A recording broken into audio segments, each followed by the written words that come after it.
जो राजीव भाई दीक्षित कह रहे थे कि आखिर में ये करते क्या है, कैसे इसको आगे बढ़ाते हैं।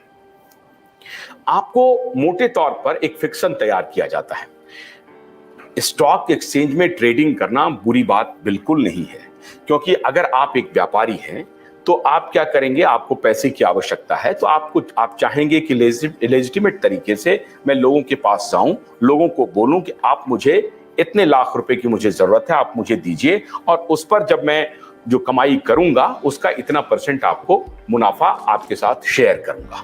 मोटे तौर पर यही लब्बो लुआब है जो शेयर बाजार का होता है।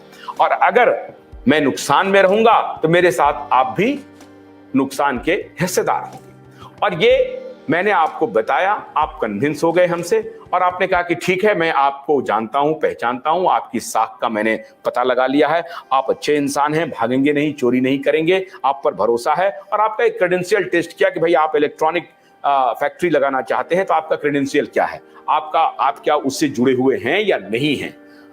और इस बिना पर आपकी एक साख बनती है और उस बिना पर आपने जाकर के लोगों को कहा कि आप मुझे पैसा दीजिए। उसका एक प्रोसीजर है, जहां स्टॉक एक्सचेंज है वहां पर आप लिस्ट करते हैं कंपनी को, और कंपनी में लिस्ट होने के बाद आप पब्लिक इशू निकालते हैं जिसको आप आईपीओ कहते हैं, और पब्लिक को बोलते हैं। उसमें बहुत सारे गाइडलाइंस हैं, छोटे छोटे गाइडलाइंस हैं।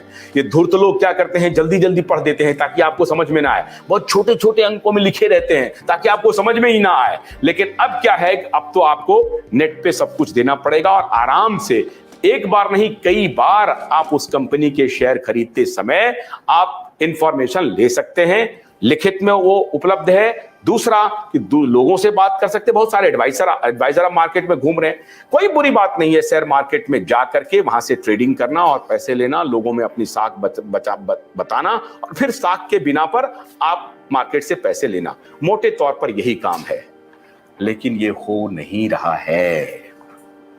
हो रहा है क्या, शेयर बाजार के दलाल एक कार्टेल बना करके विदेशी माफियाओं के साथ, इंस्टीट्यूशनल इन्वेस्टर्स के साथ मिलकर के भारत की कंपनियों को सामने में रख करके पीछे से उसको नियंत्रित करने का काम कर रहा है। जैसा कि आपको मालूम है, हाल ही के दिनों में फेसबुक ने यही काम किया जब पेंडेमिक के दौरान सारी कंपनियां बंद हो रही थी, प्रॉफिट नुकसान में जा रहा था। लेकिन मुकेश भाई की कंपनी दौड़ रही थी। 44,000 करोड़ का इन्वेस्टमेंट आ गया। अब पता नहीं किस लिए आया, इन्वेस्टमेंट आ गया। देने वाली कंपनी फेसबुक, कॉन्ट्रैक्ट कुछ दिखा दिया, कुछ बता दिया कि ये करना चाहते हैं। असली खेल है कि 4-5 जो इंस्टीट्यूशनल इन्वेस्टर्स हैं वर्ल्ड में, वो भारत की कंपनियों को पैसा देने का काम करती है और वो कहती है कि जो मैं कहता हूं वो करते जाओ। और इसीलिए भारत में ये पहले माहौल बनाया जाता है। माहौल बनता इसलिए है क्योंकि वो वाकई में वो काम भी नहीं करते हैं।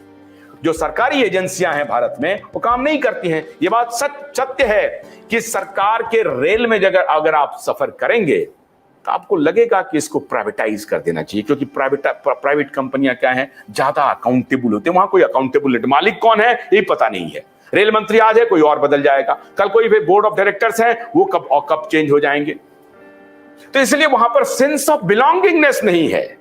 लेकिन अगर सेंस ऑफ बिलोंगिंगनेस में अगर देश हो कि नहीं, ये देश की संपत्ति है और मैं देश का नौकर हूं, मैं देश के लिए सर्विस दे रहा हूं, तो रेलवे का एक एक एम्प्लॉय अपने को मालिक समझेगा और फिर उसी तरीके से देश की सेवा करेगा। ऐसा कर सकता है, क्यों नहीं सरकार ये भावना अपने उस एम्प्लॉय में कूट करके भेजती है।